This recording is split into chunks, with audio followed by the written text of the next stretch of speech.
আপনি বন্ধু লাভ করতে চান তাহলে আপনাকে অনেকগুলো কাজ করতে হবে। প্রথমে একজন যোগ্য পাত্র সন্ধান করতে হবে, তারপর তার সাথে সময় কাটাতে হবে, সুখ দুঃখে তার সাথে থাকতে হবে, তবে গিয়ে সে বন্ধু হবে।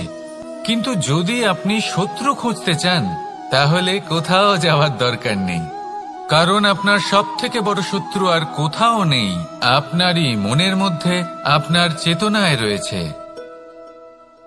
ক্রোধ, মোহ, লোভ, কাম, মদ, মাৎসর্য।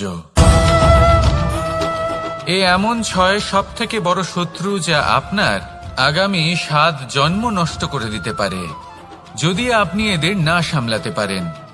এবার এদের সাথে যদি যুদ্ধ করতে হয় তাহলে একটা মহাভারতের মতো দেখুন, যেখানে অর্জুনও আপনি আর কৃষ্ণও সেই আপনি।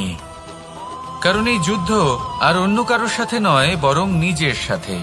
এগুলো অন্তর মনের যুদ্ধ, আর এটা জয় করা যেতে পারে নিয়ন্ত্রণ এবং অনবরত চেষ্টার দ্বারা।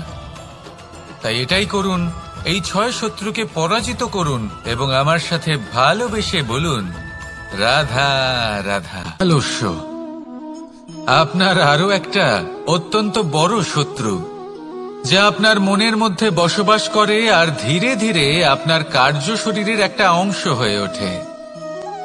সব কাজে দেরি করিয়ে দেয়, সবকিছু নষ্ট করে দিতে পারে এই আলস্য।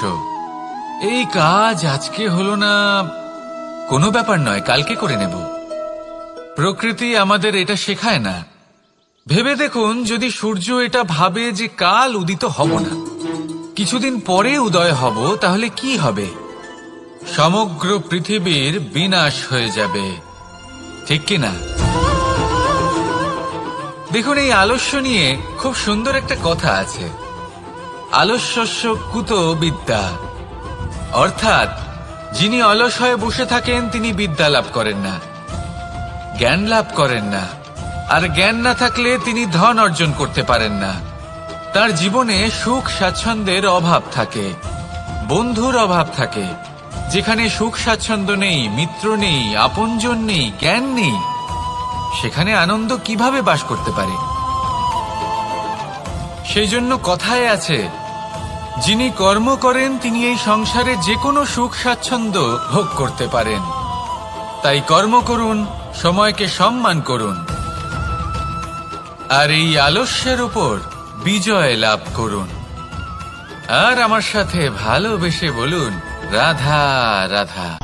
পঞ্চতত্ত্বের মধ্যে দ্বিতীয় তত্ত্ব হল ধরণী, ভূমি, যাকে আমরা ধরণী মাতা বলি। এই ধরণী ধৈর্য ধারণ করে, আর এর ওপরেই আমাদের সমগ্র সংসার নির্ভরশীল। কারণ এই ভূমি সহ্য ক্ষমতা রাখে, এর সহ্য ক্ষমতা হল অপরিসীম।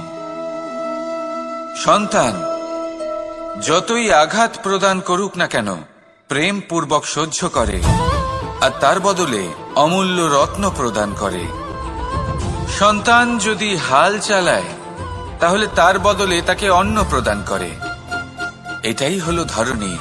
এবার এর থেকে আমরা কি শিক্ষা পেতে পারি? এটাই যে কারোর জন্য কিছু করা বা কাউকে কিছু দেওয়া মনে কোনো কামনা ছাড়াই। আর এই কথাটা বুঝে যান, যদি কারোর জন্য কামনা না রেখে বা কোনো পাওয়ার আশা না রেখে কারোর জন্য কিছু করেন বা কারোকে কিছু দেন, যদি এটা আপনি শিখতে পারেন তবে আপনি ভালোবাসতে শিখে গেছেন। আর সেই জন্যই এই ধরিত্রীকে মাতা বলা হয়। কারণ মাতা শুধু উনি নন যিনি গর্ভে সন্তানকে ধারণ করেন, মাতা তো উনিও যিনি জীবন বাঁচতে শেখান, যিনি জীবন বাঁচার উদাহরণ প্রদান করেন। তাহলে ধরণীর থেকে এই নিঃস্বার্থ ভাব শিখুন, নিঃস্বার্থ ভালোবাসা শিখুন, আর এই ভালোবাসার সাথেই বলুন, রাধা রাধা। বায়ু পঞ্চতত্ত্বের মধ্যে তৃতীয় তত্ত্ব। কেউ একে সমীর বলে, আবার কেউ একে পবন বলে। প্রথম কথা হলো এটাই যে এই বায়ু আমাদের জীবন দান করে প্রতিদিন, প্রত্যেক মুহূর্তে। এই বায়ুর কারণেই আমরা নিঃশ্বাস নিতে পারি, জীবিত থাকতে পারি। এই বায়ুই হলো সেই যা সকল মেঘেদের একত্রিত করে একটি স্থানে আর বর্ষা ঘটায়। আর এই বর্ষার কারণেই এই ধরিত্রীতে অন্ন উৎপন্ন হয়। এই বায়ুকে দেখুন, কখনো এতটা সৌম্য যে আপনার কোনোই তফাৎ বোধ হয় না, আর কখনো কখনো এমন রূপ ধারণ করে ফেলে যে অনেক বড় বড় পর্বতের আকার পর্যন্ত বদলে ফেলে। এটাই হলো বায়ুর বিশেষত্ব। বায়ু শেখায় যে সময়ের সাথে সাথে বইতে থাকো, সকলকে জীবন দান করো, সকলকে সাহায্য করো, কিন্তু যখন বিপদ সামনে আসবে তখন দৃঢ় হয়ে সম্মুখীন হও। বাধা অনুযায়ী নিজেকে গড়ে নিতে হবে, আর কখন কতটা কঠোর হতে হবে আর কখন কতটা সৌম্য হতে হবে এটা বায়ুকে দেখে শিখুন, আর আমার সাথে ভালোবেসে বলুন রাধা রাধা। অগ্নি চতুর্থ তত্ত্ব, সব থেকে বেশি গুরুত্বপূর্ণ কিন্তু তার থেকেও বেশি ভয়াবহ। কখনো অগ্নিকে নিয়ন্ত্রিত রূপে উনুনে জ্বলতে দেখেছেন? এই অগ্নি আমাদের খাবার বানাতে সাহায্য করে, যা আমাদের শক্তি প্রদান করে। কিন্তু এই অগ্নি যখন বিচলিত হয়ে, অনিয়ন্ত্রিত হয়ে কোনো বনের আগুন হয়ে ওঠে, তখন মহা বিনাশ ঘটে যায়। আপনারই অন্তরের ঊর্জা হলো এই অগ্নি। এটা আপনার শক্তিও, আপনার ক্রোধ। একে ব্যবহার কিভাবে করবেন তা আপনারই হাতে। যদি কোনো ব্যক্তি নিজের অন্তরের এই ঊর্জাকে ব্যবহার করেন শক্তির রূপে, তাহলে সে বিকাশ ঘটাতে পারে, নির্মাণ ঘটাতে পারে।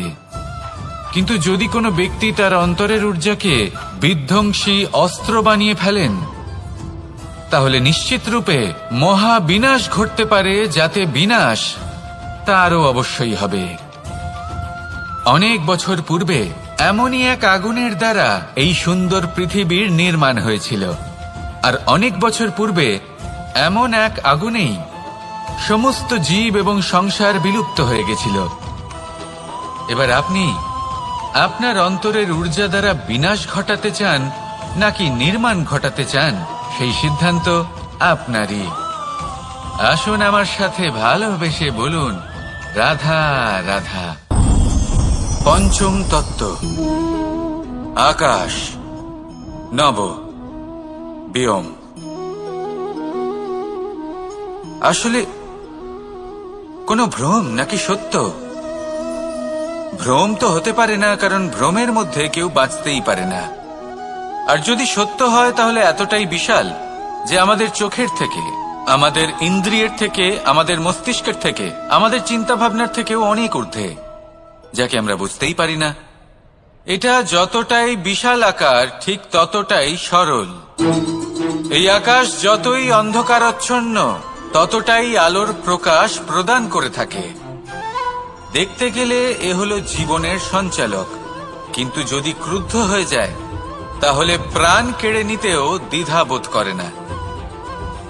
এই আকাশ শুধুমাত্র পৃথিবী লোক নয়, বরং এই সমগ্র ব্রহ্মাণ্ডকে, এই সমগ্র সৃষ্টিকে, এর প্রত্যেকটা তারাকে, প্রত্যেকটা গ্রহকে একটা বিশেষ স্থান প্রদান করে। এর নিজের কোনোই অস্তিত্ব নেই, কিন্তু সকলকে অস্তিত্ব প্রদান করে।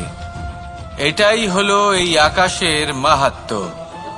এই আকাশে হলো মাহাত্ম্যের প্রতিরূপ, যা আমাদের ভাবনা দ্বারা উৎপন্ন হয়। আপনিও আকাশের মতো এই বোধকে আপন করে নিন। আপনার জীবনও আকাশের মতন মহান এবং বিশাল হয়ে উঠবে। আর তখনই মন সুপ্রসন্ন হয়ে বলবে রাধা রাধা। কাম তৃতীয় পুরুষার্থ। এবার অধিকাংশ মানুষই কাম বলতে বিলাসিতা, বাসনা, লালসা মনে করে ফেলে। আসলে এমন কিছুই নয়। কামের বাস্তবিক অর্থ কি? কামের বাস্তবিক অর্থ হল কামনা। প্রতিটা ব্যক্তি, প্রতিটা মানুষ, প্রতিটা জীব এই সংসারে কোনো না কোনো বিশেষ কারণে আসে, সেই কারণকে পূর্ণ করার জন্য কর্ম করাকে কাম বলে। এখন সেটা সবার জন্য ভিন্ন হতে পারে। কারোর কাছে সেটা জ্ঞান অর্জন করা হতে পারে, আবার কারোর কাছে নির্মাণ করা হতে পারে। কারোর জন্য পরিবারকে সঞ্চালন করা হতে পারে, আবার কারোর জন্য এই সংসার থেকে পাপ দূর করা হতে পারে। কিন্তু সবথেকে গুরুত্বপূর্ণ হলো যে মানুষ যেন নিজের কর্ম ঠিক করে করে, সম্পূর্ণ যত্ন নিয়ে করে। তৃতীয় পুরুষার্থ মানে এই কাম। এটার অনুচিত অর্থ নিজেকে বোঝানো মানেই সমগ্র জীবনকে অর্থহীন করে দেওয়া। তাই প্রেম দ্বারা আপনার এই সংসারে আসার কারণটাকে অনুসন্ধান করুন, আর এই প্রেমের সাথেই বলুন রাধা রাধা। এবার এই পুরুষার্থের বিষয়ে আপনারা অবশ্যই শুনেছেন, মোক্ষ, চতুর্থ পুরুষার্থ। আপনারা কি জানেন এই মোক্ষ আসলে কি? ধর্ম, অর্থ, কামনার পালন করতে করতে মৃত্যু লাভ করা, এটাই কি মোক্ষ? না, মোক্ষ হলো সেটাই যা জন্ম এবং মৃত্যুর ঊর্ধ্বে। প্রত্যেক ব্যক্তি, প্রত্যেক জীবই সংসারে কোনো না কোনো বিশেষ প্রয়োজনে আসে। ধর্মপথে, সৎপথে অর্থ উপার্জন করা, প্রয়োজনকে পূর্ণ করার চেষ্টা করতে করতে সেই প্রয়োজনকে পূর্ণ করা তাকে মুক্তির পথে নিয়ে যায়, যা হলো মোক্ষ। যদি এই মোক্ষ লাভ না হয় তাহলে মানুষ জন্ম এবং মৃত্যুর এই চক্রে বারবার ফিরে আসবে। তাই নিঃস্বার্থভাবে সদ্ভাব নিয়ে কর্ম করুন, সকলকে ভালোবাসুন, আর আমার সাথে বলুন রাধা রাধা। মানুষ বড়ই বিচিত্র প্রাণী। অধিক থেকে অধিকতর ধন লাভ করার চেষ্টায় নিজের শরীরকে নষ্ট করে ফেলেন, নিজের শক্তি হারিয়ে ফেলেন, নিজের সামর্থ্য হারিয়ে ফেলেন। আর যে ধন লাভ করেন সেটা কোথায় যায়? সেই শক্তি, সেই সামর্থ্যকে আবার ফিরে পাওয়ার জন্য। আর কিছু মানুষ জীবন এমন ভাবে যাপন করেন যেন তা কখনোই শেষ হবে না। কিন্তু শেষ তো সবারই হবে। আর যখনই শেষটা কাছে চলে আসে তখন মানুষ এটা বুঝতে পারেন যে সে জীবনকে উপভোগ করেননি। তার কারণটা কি? লালসা। এই লালসা জন্ম দেয় লোভকে, আর এই লোভ জন্ম দেয় আপনারই বিনাশকে। সেই জন্য আজ আপনার কাছে যা কিছু আছে, যেমনটা আছে তার সাথে জীবন যাপন করুন, পূর্ণরূপে যাপন করুন। আপনার কাছে যতই ধন, শক্তি, মান থাকুক, তা সবার মধ্যে ভাগ করতে শিখুন। ভাগ করলে ভালোবাসা বাড়ে, আর এই ভালোবাসা দ্বারা জীবন আরো সুখময় হয়ে ওঠে। তাহলে আসুন আর আমার সাথে ভালোবেসে বলুন রাধা রাধা। মন, জীবনে যখনই কোনো বস্তু বা সুখ স্বাচ্ছন্দ্য অধিক মাত্রায় আপনার কাছে চলে আসে, তখন নিজেকে শ্রেষ্ঠ মনে করার একটা প্রবণতা দেখা যায়, যা হয় আত্মবিশ্বাসে পরিণত হয়, নয়তো অহংকারে। এবার আত্মবিশ্বাস আর অহংকারের মধ্যে অনেক বড় পার্থক্য রয়েছে। আমি এটা করতে পারি, আমি ওটাও করতে পারি, এ হলো আত্মবিশ্বাস। শুধুমাত্র আমি এটা করতে পারি, শুধুমাত্র আমি ওটাও করতে পারি, আমি হলাম সর্বশ্রেষ্ঠ, এটা হলো অহংকার। এবার এই অহংকার, এর ধ্বনি অনেক দূর প্রবাহিত হয়, আর এর প্রহার সর্বপ্রথম আপনাকে বিপর্যস্ত করে। এবার এই অহংকার, এর বিপরীত শব্দ হলো বিনয়, অর্থাৎ নিজের ঊর্ধ্বে উঠে অন্যের বিষয় ভাবনা চিন্তা করা, সংসারের বিষয়ে ভাবা। এই বিনয়ী হবার চেষ্টা করুন, একের থেকে অনেক হওয়ার চেষ্টা করুন, এবং একসাথে থাকার চেষ্টা করুন। নিশ্চিত রূপেই আপনি বিকাশের কারণ হবেন। মত্ততা থেকে নিজেকে দূরে রাখুন, অহংকার থেকে নিজেকে দূরে রাখুন। এই মন প্রসন্ন হয়ে বলবে রাধা রাধা। জীবনে যখন কোনো ব্যক্তি নিজের লক্ষ্য প্রাপ্তির জন্য নিরন্তর পরিশ্রম করতে থাকেন, চেষ্টা করতে থাকেন, তখন তিনি কষ্ট অনুভব করেন, কখনো শারীরিক কষ্ট, কখনো মানসিক কষ্ট। এবার উনি এটা ভাবতে থাকেন যে আমি কি উচিত করছি নাকি অনুচিত করছি। কারণ অন্যদিকে এমন একজন ব্যক্তিও আছেন যিনি একদমই পরিশ্রম, চেষ্টা করছেন না। তিনি মদিরা পান করেন, বিলাসিতায় জীবন কাটান, অলস প্রকৃতির হয়ে ওঠেন, নিদ্রাতে বিলীন হয়ে থাকেন আর ভাবেন যে তিনি সুখ লাভ করছেন। কিন্তু এরকম কেন হয়? কারণ যখন আমরা সৎ পথে থাকি, উচিত পথে চলি, লক্ষ্য প্রাপ্ত করার জন্য চেষ্টা করতে থাকি, তখন আমাদের ভেতরে থাকা নেতিবাচক শক্তি এবং পাপ এই দেহকে ত্যাগ করে দেয়। আর এই অনুভূতিটাই আমাদের দুঃখের অনুভূতি দেয়, কষ্ট দেয়। এবার সেখানে যদি আমরা কুপথে চলি, অনুচিত পথে চলতে থাকি, তাহলে আমাদের ভেতরে থাকা পুণ্য এবং ধনাত্মক শক্তি আমাদের দেহ ত্যাগ করে দেয়। আর এই অনুভূতির কারণেই আমরা সুখ অনুভব করি। কিন্তু কখনো ভাববেন যে এই সুখ বেশি সময় পর্যন্ত থাকে না। সেই জন্য সবসময় মনে রাখবেন, যদি আপনি জানেন যে এটাই আপনার লক্ষ্য, এটাই উচিত পথ, শুভ পথ, তাতে নিরন্তরভাবে এগিয়ে যেতে চেষ্টা করতে থাকুন। এই কষ্ট আপনাকে সুখের পরাকাষ্ঠায় কখন পৌঁছে দেবে তা আপনি জানতেই পারবেন না। আসুন আমার সাথে ভালোবেসে বলুন, রাধা রাধা। ঈর্ষা আমাদেরই মনে বসবাস করা আরো একটা শত্রু। তবে এই শত্রু কখনো কখনো আমাদের জন্য লাভদায়কও হতে পারে, কিন্তু যদি আমরা সতর্ক না থাকি তাহলে সেটা ততটাই ঘাতক হয়ে উঠতে পারে। যদি আপনার কোনো প্রতিদ্বন্দ্বী থেকে থাকে যে এগিয়ে চলেছে, তাকে দেখে আপনার মনে ঈর্ষা উৎপন্ন হয়, আর ঈর্ষাবশত আপনি নিরন্তর চেষ্টা করতে থাকেন, পরিশ্রম করতে থাকেন সামনে এগোনোর জন্য, তাহলে তার দ্বারা আপনার বিকাশই হবে। কিন্তু যদি আপনি নিজের বিরোধীকে শেষ করতে দেওয়ার জন্য অগ্রসর হন, তাকে বিনাশ করার জন্য অগ্রসর হন, তাহলে এই ঈর্ষা প্রথমে আপনার বিনাশ অবশ্যই করবে। একটা কথা আছে, এটা পশু প্রবৃত্তি, আপনি শুধুই নিজের বিকাশের কথা ভাববেন। তিনিই হলেন প্রকৃত মানুষ, যিনি অন্য মানুষের জন্য প্রাণও দিতে পারেন। এই ঈর্ষা যদি আপনাকে বিকাশের পথে নিয়ে যেতে পারে তাহলে খুবই ভালো। যদি আপনাকে অন্য কাউকে বিনাশ করে দেওয়ার পথে অগ্রসর করে, তাহলে তার থেকে দূরে থাকাই ভালো। যেমন ধরুন, আপনার কাছে একটা সূচ আছে, যার দ্বারা আপনি ছেঁড়া কাপড়ও সেলাই করতে পারবেন বা অন্য কারোর পাত্রে ছিদ্রও করে দিতে পারবেন। আপনি কি চাইবেন, নিজের বিকাশ নাকি অন্য কারোর বিনাশ? সিদ্ধান্ত আপনারই।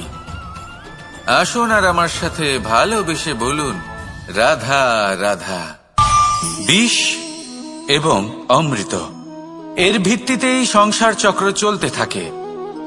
যখন সমুদ্র মন্থন হয়েছিল তখন এই দুই প্রাপ্ত হয়েছিল। প্রথমে বিষ পাওয়া গেল, তারপর অমৃত।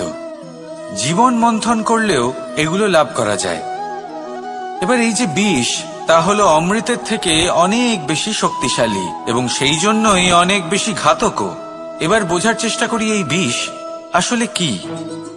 যে কোনো বস্তু বা কোনো ভাব যদি মাত্রার থেকে বেশি পরিমাণে আপনার কাছে থাকে, প্রয়োজনের থেকে বেশি আপনার কাছে থাকে, তাহলে সেটা আপনার কাছে বিষ সমান হতে পারে।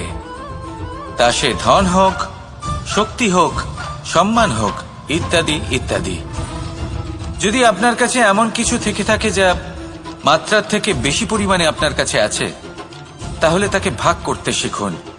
যদি আপনি ভাগ করতে শিখে যান, তাহলে এই বিষই আপনার জন্য অমৃতে পরিণত হবে, আর তাদের কাছেও অমৃত সমান হয়ে উঠবে যাদের এই সাহায্যের প্রয়োজন।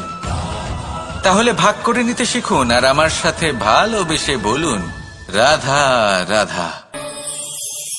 কোনো বাড়িতে, কোনো পরিবারে যখন কারোর জন্ম হয়, তখন তা কত সুখের মুহূর্ত হয়।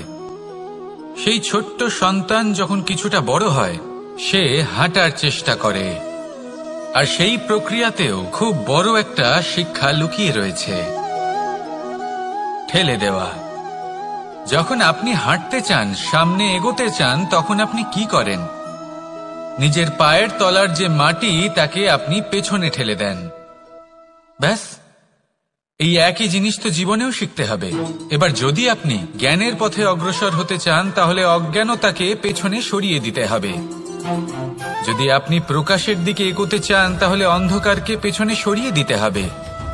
যদি আপনি ভবিষ্যতে সফল হতে চান তাহলে অতীতের যে অসফলতাগুলিকে পেছনে সরিয়ে দিতে হবে। যে জল বইতে বইতে থেমে যায় তাকে আমরা নালা বলে থাকি, তার থেকে দুর্গন্ধ বের হয়। কিন্তু যে জল বইতেই থাকে তাকেই আমরা পবিত্র জল বলি। তাহলে আপনিও কর্ম করতে থাকুন, কখনো থামবেন না। আর আমার সাথে ভালোবেসে বলুন, রাধা রাধা। যোগাসন। যোগাসনে আসন অত্যন্ত গুরুত্বপূর্ণ। এবার আমি বলবো সবথেকে শ্রেষ্ঠ আসন কোনটি। আশ্বাস।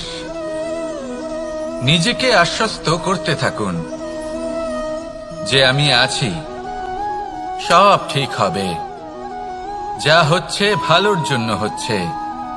এই আশ্বাস আপনাকে জীবনে এমন ধনাত্মক বিশ্বাস দেবে যে আপনি বড় বড় সমস্যার সমাধান করতে পারবেন। এবার যদি কথা বলি সবথেকে কঠিন সময়ের, তাহলে সেটা হলো বিচ্ছেদের। যা মা সীতাকে সহ্য করতে হয়েছে শ্রীরামের জন্য, রাধা কৃষ্ণকেও সহ্য করতে হয়েছে।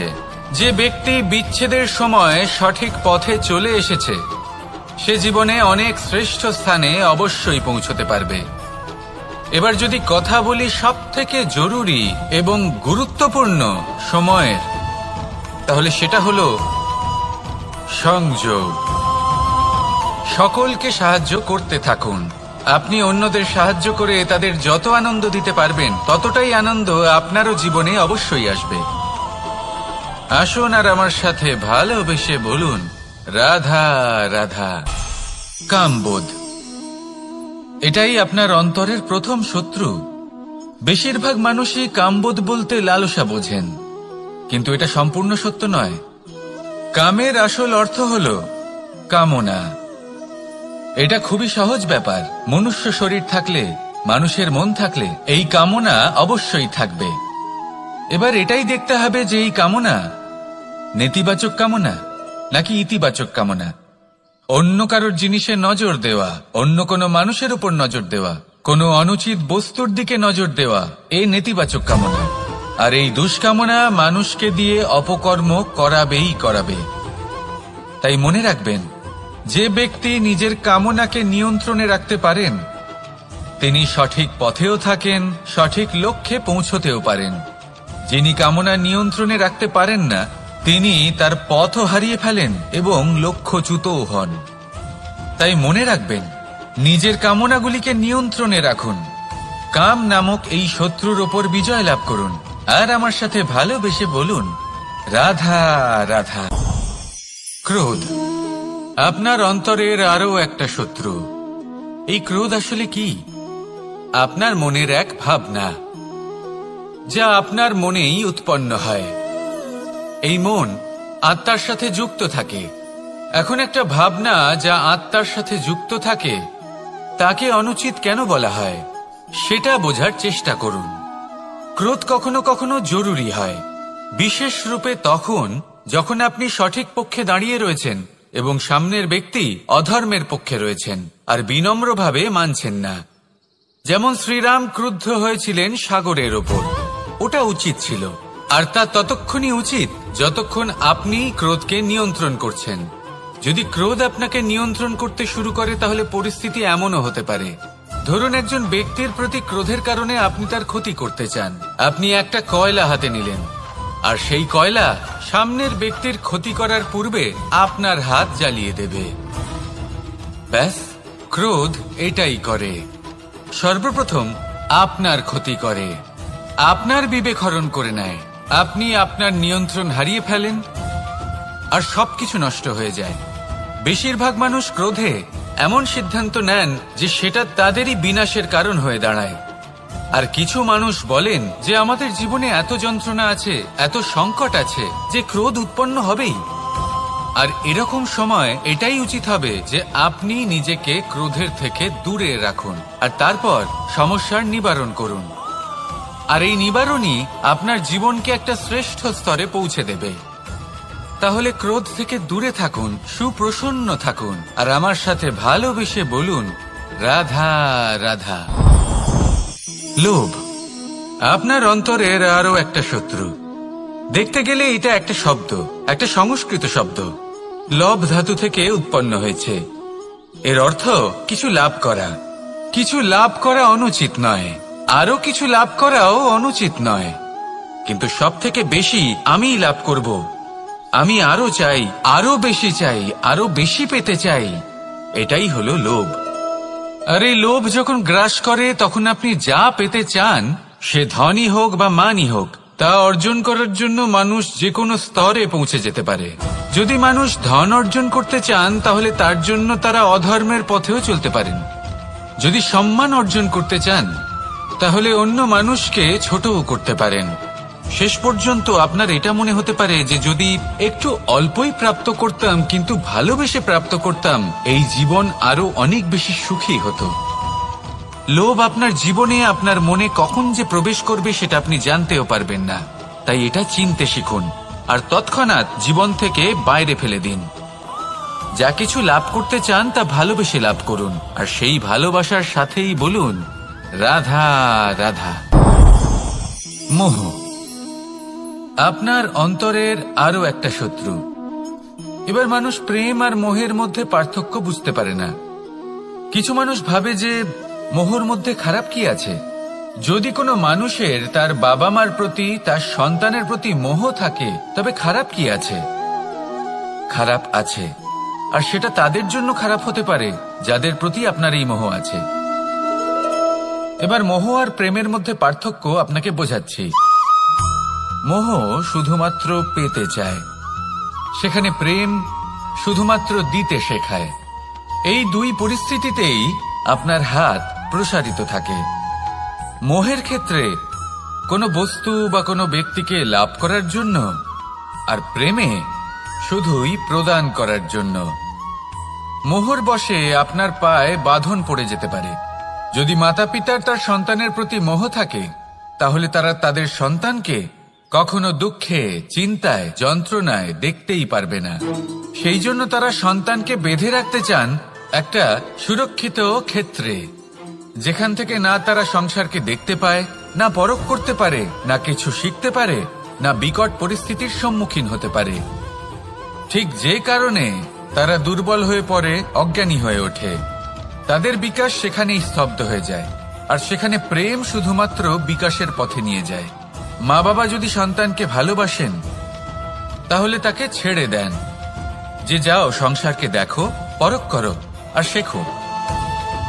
কিভাবে এর সাথে লড়াই করতে হবে সেটা নিজে শেখো। নিজের শক্তি নিজেই বাড়িয়ে তোলো, নিজের পথ চয়ন করো। সেই জন্য এই মোহর শিকল ভেঙে ফেলুন আর প্রেমকে আপন করে নিন।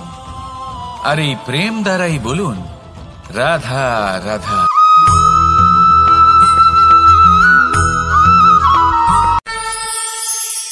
একবার একটা শেয়াল বনে বিচরণ করছিল।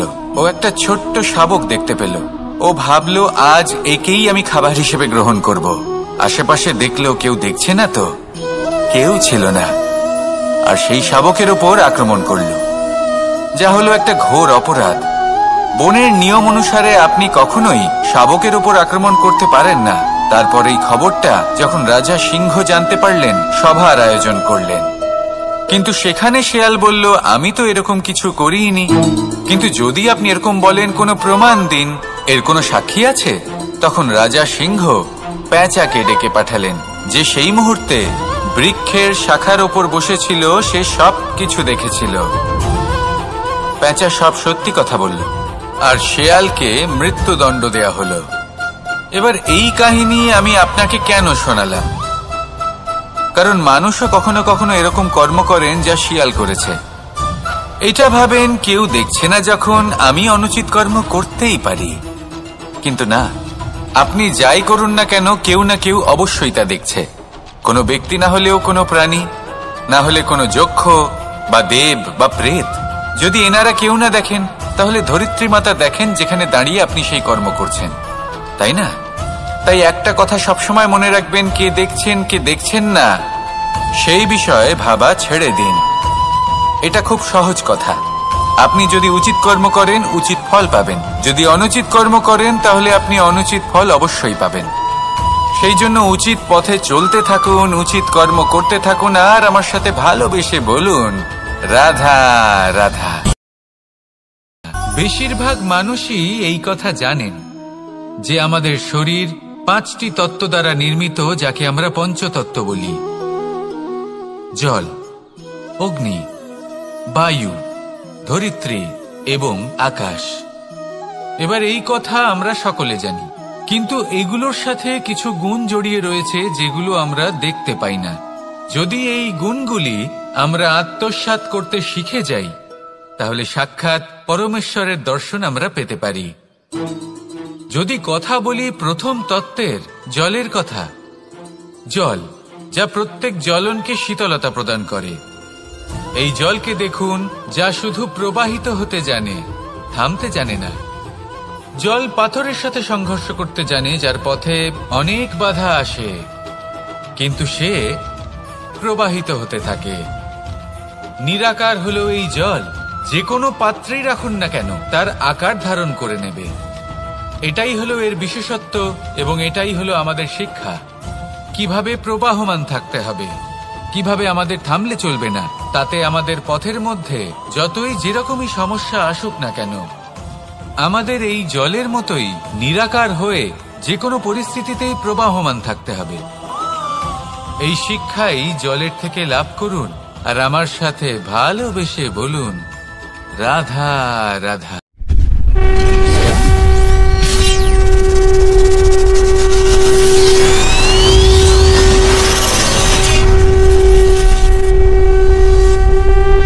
আমি এখানে একা এই বনে বসে আছি, বাঁশি বাজাচ্ছি। কার জন্য? কে আছেন এখানে? কেউ নেই। আমার প্রজা, আমার রাজ্য, আমার পরিবার আমার থেকে অনেক দূরে আছেন। আমি এখানে একা এই বনে বসে এই আকাশের এই রঙের, গাছের এই সব ফলের, মাটির সুবাসের আনন্দ উপভোগ করছি। কেন? আমি হলাম দ্বারকাধীশ।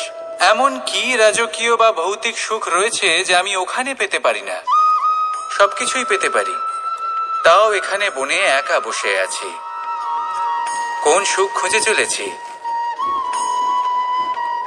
একা থাকার সুখ। আমরা প্রত্যেকদিন অনেক মানুষের সাথে, চিন্তাধারার সাথে, কর্মের সাথে, পরিস্থিতির সাথে, সুখ দুঃখের দ্বারা বেষ্টিত থাকি। জীবনের এই চক্রে আমরা জড়িয়ে পড়তে থাকি। যতই আমরা এই সমস্যার সমাধান করি আমরা ততই এতে জড়িয়ে পড়ি। আমরা এতটাই জড়িয়ে পড়ি যে যখন আমরা আয়নায় নিজেদের দেখি তখন আমরা নিজেদের চিনতেই পারি না। এমন মনে হয় যেন আমরা নিজেদের হারিয়ে ফেলেছি। সেই জন্য প্রত্যেক দিন আপনি কিছু সময় নিজের সাথে কাটান একান্তে। এটা অত্যন্ত আবশ্যক। নিজের অস্তিত্বের গভীরে গিয়ে দেখতে শিখুন, নিজেকে বুঝুন। অদ্ভুত শান্তির অনুভূতি হবে। যেমন এই বায়ু, এই বৃক্ষ, এই পুষ্প, এই নিসর্গ, এদের মতো আপনিও কখনো একলা হতে শিখুন। কখনো নিসর্গের একটা অংশ হয়ে দেখুন। এই মন প্রসন্ন হয়ে বলবে রাধা রাধা। ওমাই কি, আমি কখন থেকে এখানে অপেক্ষা করছি, হাত পেতে দাঁড়িয়ে রয়েছি যাতে একটা ফল আমার হাতে এসে পড়ে এবং সেটা আমি খেতে পারি। কখন থেকে অপেক্ষা করছি, কিন্তু সেটা হচ্ছেই না। এবার আপনি বলবেন যে এসব কি বলছি, এ কি অদ্ভুত কথা বলছি। যদি ফল খেতে হয় তাহলে আমাকে বৃক্ষে চড়তে হবে, ফলের কাছে পৌঁছতে হবে, তবেই তো ফল পাবো। এবারে এটা অত্যন্ত সহজ ব্যাপার, কিন্তু এই বিষয়টা আপনি নিজের জীবনের প্রসঙ্গে ভেবে দেখুন। লক্ষ্য কোথায় আছে আপনি জানেন, সেই লক্ষ্যে পৌঁছানোর পথ কি সেটাও আপনি জানেন, সেই পথে চলার ক্ষমতাও আপনার রয়েছে, কিন্তু তাও আপনি নিজের লক্ষ্য লাভ করতে পারছেন না। কেন? কারণ আপনি অপেক্ষা করছেন যে লক্ষ্য আপনার সামনে চলে আসবে, কিন্তু তা হয় না। লক্ষ্য সে যাই হোক না কেন, ধন হোক, প্রেম হোক, কোনো মনুষ্য জীবনের সব থেকে বেশি গুরুত্বপূর্ণ বিষয় হলো তার দিকে অগ্রসর না মনের একাগ্রতা। ফল প্রাপ্তি অসম্ভব। এই সংসারের যে কটি মহান কার্য সম্পাদন হয়েছে সেই জন্য আপনার তা হলো মনের এই একাগ্রতার দেখতে একমাত্র পান, ফল। তাহলে উঠুন এবং সেই আপনি দিকে অবশ্যই অগ্রসর দেখে হতে শুরু থাকবেন করুন। অনেক ছোট বড় নিজের নদী যা অন্তরের বয়ে সকল চলে অশুভ তাদের গুণ সামনে দূর করুন। একটা অলসতা বাঁধ ত্যাগ নির্মাণ করুন। করা হয় অজ্ঞানতা সেই সব ত্যাগ নদীর করে জল দিন সঞ্চয় করতে এবং চলতে বাঁধ থাকুন। হয়ে গেলে প্রয়োজন অবশ্যই মতো বা মনোবাঞ্ছিত মনের ফল ইচ্ছে লাভ মতো করতে তাকে পারবেন। ব্যবহার করা সম্ভব। মনে এবার রাখবেন, এটাই আমাদের মনের চলতে সাথেও থাকলে সম্ভব। তবেই লক্ষ্য প্রাপ্তি আমাদের হবে। মনের একাগ্রতা আজকের দিনে অপেক্ষার দাঁড়িয়ে দ্বারা বিভিন্ন ধরনের শুধুমাত্র বিকার, মৃত্যু ক্রীড়া লাভ হবে। এবং ভোগের মধ্যে ভাগ হয়ে আসুন গেছে। আমার সাথে একে ভালোবেসে বলুন, একত্রিত করতে হবে, রাধা, একটা রাধা। বাঁধ নির্মাণ করতে হবে। আমি দ্বারকাধীশ কর্মের এবং বাঁধ। আমার সভাতে বিভিন্ন আপনাকে সময় শুধু এটাই বিভিন্ন করতে ধরনের হবে। মানুষ আসেন। যেটা নিজেদের উচিত দাবি, কর্ম সেটাই করুন, নিজেদের ইচ্ছে। যেটা অনুচিত কর্ম সেটা কখনো করা থেকে কেউ নিজেকে ভোজন বিরত চান, রাখুন। আবার কখনো ব্যাস। কেউ ওষুধ। এই কখনো কাজটাই কেউ আপনি বস্তু করতে চান, থাকুন, কেউ করতে আবার চান থাকুন। বস্তু। মনের মধ্যে কারোর একাগ্রতার জ্ঞান বাঁধ চাই, নির্মাণ কারোর করুন। ধন চাই, আর একবার আবার যদি কারোর তা নির্মাণ বাসস্থান। হয়ে যায় তাহলে যখন চাইবেন, অনেক সময় যেখানে চাইবেন, যতটা চাইবেন আমি এই একাগ্রতা অনুরোধ, প্রয়োগ এই করতে ইচ্ছে পারবেন। পূর্ণ করি না। আর একবার যদি আপনি এটা শিখে এবার যান আপনি এটা ভাবতেই তাহলে এই পারেন যে সংসারকে কৃষ্ণ তো বদলে তাহলে ফেলার মতো লোভী। কাজ আপনি করতে ওর কাছে তো পারবেন, সবকিছুই সমাজকে রয়েছে। শোধরাবার মতো কাজ করতে তারপরেও পারবেন। সে নিজের প্রজার ইচ্ছে তাহলে পূর্ণ এই করে মনকে না। একাগ্র করুন আর আমার সাথে তাদের ভালোবেসে বলুন, সমস্যাগুলি বুঝতে রাধা, পারে না, রাধা। তাদের সুখ স্বাচ্ছন্দ্য প্রদান করে আমরা না। সবাই ফল খাই, কিন্তু আসল আমাদের সত্য সেই হলো ফলই এটাই প্রিয় হয় যে যে পরিপক্ব কোনো হয়ে ওঠে, সবল ব্যক্তি, যেটা নম্র হয় আর যে যে ফল কোনো অনেক গৃহস্থ বেশি ব্যক্তি মিষ্টি আর যে সুস্বাদু কাজ হয়ে করতে থাকে, সক্ষম, যাদের রঙে বাহার দেখা তার যায়। পরিশ্রম দ্বারা সেইভাবে জীবনে আমরা নানান মানুষের সাথে পরিচিত হই, নিজের প্রয়োজন কিন্তু সেই মানুষই আমাদের মনে ছুঁয়ে যায় করা উচিত। যারা বিনম্র এটা স্বভাবের, অত্যন্ত প্রয়োজন। যাদের বাণী খুব আর মধুর, এগুলো তিনি করতে পারেন। যাদের শিল্প, অন্তরে আত্মবিশ্বাসের একটা তেজ, একটা আচরণ, রং দেখা যায়। অথবা জ্ঞানের এবার এমন ভিত্তিতে ব্যক্তি আমরা কি করে হব? এই পথে ঠিক চলতে সেইভাবেই হবে, যেমন একটা পরিশ্রম ফল, করতে হবে, রোদ, তবেই সে কিছু বর্ষা, অর্জন করতে পারবে। শীত, এবার এমন বায়ু, কোন ব্যক্তি এই যার সকল এসব কিছুতে সংকটময় কোনো রুচি নেই, পরিস্থিতির যে সম্মুখীন কিছুই হয়ে করতে পরিপক্ক চায় না, হয়ে ওঠে, সে সেইভাবেই কিছুই মানুষ অর্জন করতে পারবে সংকটময় না। পরিস্থিতির এবার সম্মুখীন হয়ে এরকম কোনো পরিপক্ক হয়ে ব্যক্তিকে ওঠে। যদি যদি আমি এই কোনো সংকটের বস্তু সম্মুখীন প্রদান হন করি, তাহলে ও অভিজ্ঞ হবে, আর তাহলে এই কি হবে? অভিজ্ঞতাই শিক্ষা দিয়ে যাবে। সে পরাধীন এই হয়ে অভিজ্ঞতা যাবে। আমাদের শিখিয়ে দেয় যে আমাদের সেটা বিনম্র উচিত হবে না। থাকতে হবে, অহংকার করে তাহলে কোনো লাভ কি নেই। করা উচিত? মধুর তাকে বাণীর যে কি পথ মূল্য দেখানো। তা আমরা শিখতে পারি। এই তাকে অভিজ্ঞতাই বোঝাতে হবে যে কোন আমাদের পথে বুঝিয়ে চলে দেয় যে উচিত তুমি নিজের অনুচিত লক্ষ্য কোনটা প্রাপ্ত আমাদের করতে পারবে। দৃষ্টিভঙ্গি তৈরি করে। শিল্প, আর এই দৃষ্টিভঙ্গি দ্বারা আচরণ এবং আত্মবিশ্বাস ব্যবসা জাগ্রত হয়। এই পথে কিভাবে চলে সেটা সেই জন্য শেখাতে জীবনে হবে। কখনো বিপদ থেকে আর দূরে আমি পালাবেন সেটাই করি। না, সেগুলোর সম্মুখীন তার ফলে হন, কি হয়? অভিজ্ঞতা লাভ করুন, তার থেকে ব্যক্তি শিক্ষা লাভ স্বাধীন করুন, হয়ে এইভাবেই যায়। পরিপক্ক হবে। সংসারে সে আসুন যা আমার চাইবে সাথে তাই প্রাপ্ত ভালোবেসে করতে বলুন, পারবে। কখনো রাধা, কারোর থেকে কিছু রাধা। চাইবার প্রয়োজন পড়বেই না।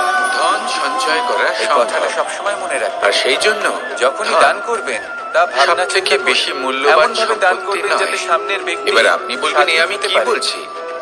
এই পরাধীন ধন নয়। খুব মূল্যবান, আমরা সকলে আসুন অর্জন আমার করতে সাথে ব্যস্ত। ভালোবেসে বলুন, সেটা এই কারণে, রাধা, কারণ আপনারা জানেন না এই রাধা করতে সংসারে শিখুন। সব থেকে বেশি মূল্যবান সম্পত্তি পাণ্ডব। কি।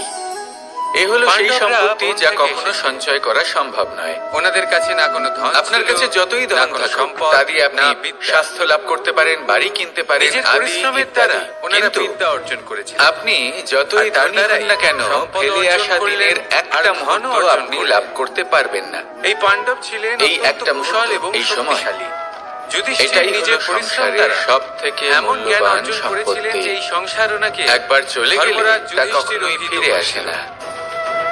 দেখতে আর এই গেলে মুহূর্ত পাণ্ডবদের কাছে সবকিছুই যতই ছিল। চলে যাক না কেন, কিন্তু যখন আমরা বিষয় এলো স্মৃতির মাধ্যমে আরো ধন লাভ সেগুলি করার, যাপন করতে পারি, তার আনন্দ তখন উপভোগ যুধিষ্ঠির, করতে পারি। যিনি আর পাণ্ডবদের যার সাথে মধ্যে আমরা জ্যেষ্ঠ, সময় অতিবাহিত করেছি, তিনি সকল তার পাণ্ডবদের সাথে স্মৃতিতে আমরা দ্রুত চিরকাল ক্রীড়ায় জীবিত অংশগ্রহণ থাকতে করে পারি। ফেললেন।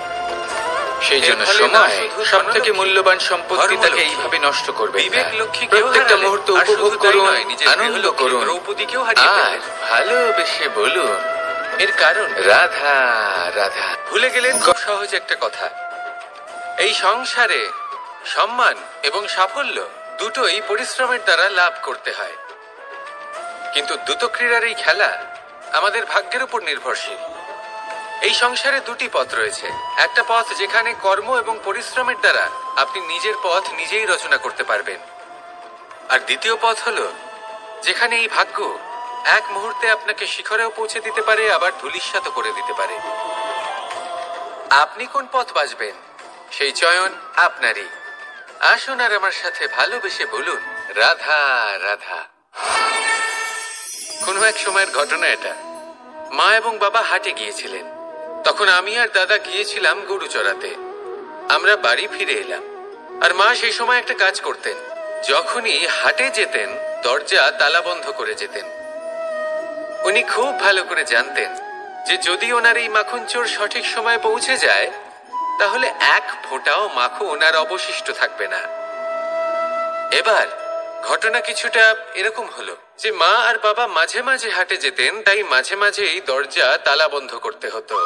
যখন মা আর বাবা ফিরে এলেন তখন বাবা ভুলে গিয়েছিলেন যে এই চাবির গোছা থেকে ঠিক কোন চাবিটা দরজার তালা খোলার জন্য উপযোগী।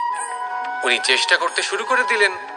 একটার পর একটা চাবি দিয়ে উনি চেষ্টা করতে থাকলেন, কিন্তু সেই দরজার তালা তো খুলতেই চাইছিল না। ওনার মাথা থেকে ঘাম পড়তে শুরু করলো। তখন মা বললেন যে তালা ভেঙে দেওয়া যাক। মা চলে গেলেন, আর বাবা বললেন না না দাঁড়াও, আর কিছু চাবি বাকি আছে, এটা হয়তো খুলতে পারবো। মা হাতুড়ি নিয়ে চলে এলেন সেই তালা ভাঙার জন্য, আর তখনই বাবা শেষ চাবিটা প্রয়োগ করলেন আর দরজার তালা খুলে গেল।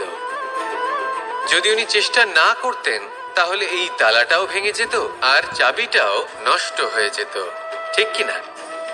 এবার এই ঘটনাটা আমি দেখেছিলাম, আর আমার মনে হলো যে কখনো কখনো এই চাবির গোছার মধ্যে থেকে শেষ চাবিটাও কিন্তু জীবনের দরজা খুলে দিতে পারে। সেজন্য আপনি যদি জীবনে সাফল্য লাভ করতে চেষ্টা করেন, নিজের লক্ষ্যে পৌঁছতে চান, তাহলে হার মানবেন না। হয়তো দেখবেন আপনার পরবর্তী প্রচেষ্টা বা এই অন্তিম প্রচেষ্টা আপনাকে সাফল্যের পথে নিয়ে গেল। তাই নিরন্তর প্রচেষ্টা করতে থাকুন, জীবনে সাফল্য লাভ করুন। যজ্ঞের আগুনকে শুভ বলে মনে করা হয়, আর সেখানেই চিতার আগুনকে অশুভ মনে করা হয়। এমনটা কেন হয়? এখানে বিষয়টা হলো লক্ষ্য, বিচার এবং সঙ্গের। যখন আমরা যজ্ঞ করি তখন আমাদের লক্ষ্য কি হয়? পরিবেশকে আরো পবিত্র করে তোলা, ইতিবাচক করে তোলা। আমাদের লক্ষ্য শুভ হয়। তারপরে আসে বিচার। এই পরিস্থিতিতে সেই বিচার হলো অগ্নি। স্ফুলিঙ্গ থেকে তীব্র আকার ধারণ করে সমস্ত কাঠকে পুড়িয়ে দেয় এবং সুগন্ধ ছড়িয়ে দেয়। অর্থাৎ যদি আপনার লক্ষ্য শুভ হয় তাহলে তার নিজেই শুভ বিচারধারাকে আমন্ত্রণ জানায়। এই শুভ বিচার তখনই আসবে যখন আপনার সংকল্প শুভ হবে। অন্যদিকে হলো চিতার আগুন। এর লক্ষ্য কি? একটা দেহকে পরধামে পৌঁছে দেওয়া। সবার শেষে সবকিছু আপনার উপরে নির্ভরশীল যে আপনি কোনটা চয়ন করতে চান। আপনার লক্ষ্য যদি শুভ হয় তাহলে আপনার বিচার এবং সঙ্গতি আর তার পরিণাম সবই শুভ হবে। আসুন আর আমার সাথে ভালোবেসে বলুন, রাধা রাধা। এই সংসারের প্রত্যেক বস্তুর, প্রত্যেক পরিস্থিতির, প্রত্যেক আবেগের দুটি দিক আছে। এর মধ্যে পার্থক্য করা সম্ভব শুধুমাত্র দৃষ্টিভঙ্গির দ্বারা। যদি কোনো ব্যক্তি পর্বত শিখরে দাঁড়িয়ে থাকেন তাহলে উনি এটাই দেখতে পাবেন যে এই জলের ধারা সমুদ্রের দিকে বয়ে চলেছে। আরেক ব্যক্তি যিনি সমুদ্রের কাছে দাঁড়িয়ে আছেন তার এটাই মনে হবে যে এই জলের ধারা সমুদ্রের দিকে আসছে। এখানে বিষয়টা হলো দৃষ্টিভঙ্গির, আর এটাই সময়ের সাথেও হয়ে থাকে। অনেক সময় মানুষ চিন্তিত হয়ে পড়েন, ত্রস্ত হয়ে পড়েন যে তার কাছে হয়তো খুব কম সময় আছে, তাতে তিনি অনেক কিছুই করতে পারবেন না, আর একটু সময় থাকলে খুব ভালো হতো। তিনি এইভাবেও ভাবতে পারেন যে অল্প হলেও সময় বাকি তো রয়েছে, অর্থাৎ যা অবশিষ্ট আছে তাকে সংরক্ষণও করা সম্ভব, তাতে জীবন যাপনও করা সম্ভব। আর এটা নির্ভর করছে আপনার উপর। তাই দৃষ্টিভঙ্গি ইতিবাচক রাখুন। জীবনে দুই ধরনের আবেগ রয়েছে যার কোনো মূল্য নেই। আমার কথার অর্থ এটা নয় যে এদের কোনো গুরুত্ব নেই, গুরুত্ব যথেষ্টই রয়েছে, শুধু এদের জন্য আপনাকে কোনো মূল্য দিতে হয় না। প্রথম আবেগ হলো আনন্দ, প্রসন্নতা। এটা আপনি যে কোনো জায়গায় খুঁজে পেতে পারেন যদি আপনি খুঁজে পেতে চান। আপনি কোনো পুষ্পের সৌন্দর্য দেখে প্রসন্ন হতে পারেন। বায়ুর কারণে যখন একটি বৃক্ষ শিহরিত হয় সেটা দেখে আপনি প্রসন্ন হতে পারেন। একটা ছোট্ট শিশুর কলরব শুনেও আপনি প্রসন্ন হতে পারেন। একটা ক্রন্দনরত বালককে হাসিয়ে আপনি প্রসন্ন হতে পারেন। সবকিছু আপনার উপর নির্ভরশীল। সেখানে আরেকটি আবেগ হলো দুশ্চিন্তা। মানুষ বড়ই দুশ্চিন্তা করতে থাকে। আজ আমি এই কাজ করেছি, সেই বিষয়ে চিন্তা। আজ আমি এই কাজ করতে পারিনি, সেই বিষয়ে চিন্তা। কাল আমাকে এই কাজ করতে হবে, সেই নিয়ে চিন্তা। আমি কি সেই কাজটা করতে পারবো, সেই বিষয়েও দুশ্চিন্তা। চিন্তা সর্বত্র রয়েছে, যার জন্য মূল্য দিতে হয় না। যত চান আপনি একত্রিত করতে পারেন। একটা গুরুত্বপূর্ণ কথা মনে রাখবেন, প্রসন্নতা জীবনের একটা নতুন সূত্রপাত। সেখানে দুশ্চিন্তা হলো জীবনের চিতার সমান। এবার এই দুটি আবেগ হলো মূল্যহীন, দুটোই আপনার সামনে আছে। কোনটা চয়ন করবেন আপনি, দুশ্চিন্তা নাকি প্রসন্নতা? সিদ্ধান্ত আপনারই। আসুন আর আমার সাথে ভালোবেসে বলুন, রাধা রাধা। ধন, সম্পত্তি, এগুলো আসলে কি? এগুলো শুধু সেই মূল্য যার দ্বারা আমরা কোনো কিছু অর্জন করতে পারি। এবার এই ধনের দ্বারা এই সংসারে অনেক কিছু লাভ করা সম্ভব, কিন্তু সেই সবকিছুই শুধুমাত্র ভৌতিক বস্তুই হবে।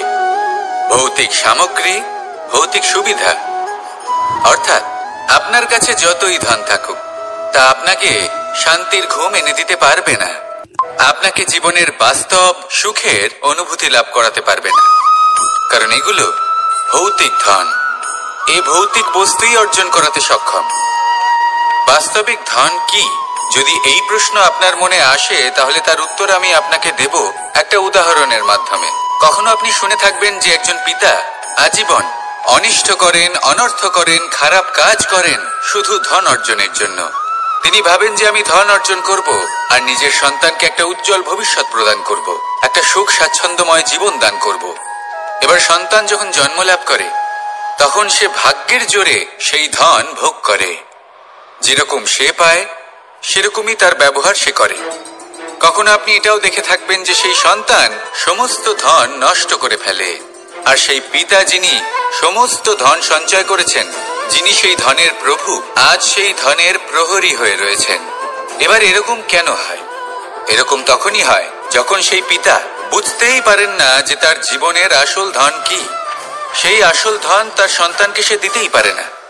যদি পিতা তার সন্তানকে কর্মের জ্ঞান দিতে পারেন, উচিত কোনটা অনুচিত কোনটা সেই শিক্ষা দিতে পারেন, সংস্কারের প্রকৃত শিক্ষা দিতে পারেন, তবে সেটা ধনের থেকে অনেক বেশি গুরুত্বপূর্ণ। এটাই হলো জীবনের বাস্তব ধন। আপনি সেই কথা তো অবশ্যই শুনে থাকবেন, কুসন্তান হলে ধন সঞ্চয় করে কি হবে, সুসন্তান হলে ধন সঞ্চয় করে কি হবে। সন্তান যদি কুপুত্র হয়, তাহলে সব নষ্ট করে ফেলবে। আর সন্তান যদি সুপুত্র হয়, তাহলে ধন থাকুক না থাকুক, সে নিজেই কর্মের পথে অগ্রসর হয়ে ধন অর্জন করবে আর নিজের জন্য এক উজ্জ্বল ভবিষ্যৎ গড়ে তুলবে। তাই সন্তানকে সম্পদ দেওয়ার আগে কর্মের জ্ঞান দান করুন, সুশিক্ষা দিন, কারণ এটাই হলো জীবনের প্রকৃত ধন। আসুন আর আমার সাথে ভালোবেসে বলুন, রাধা রাধা।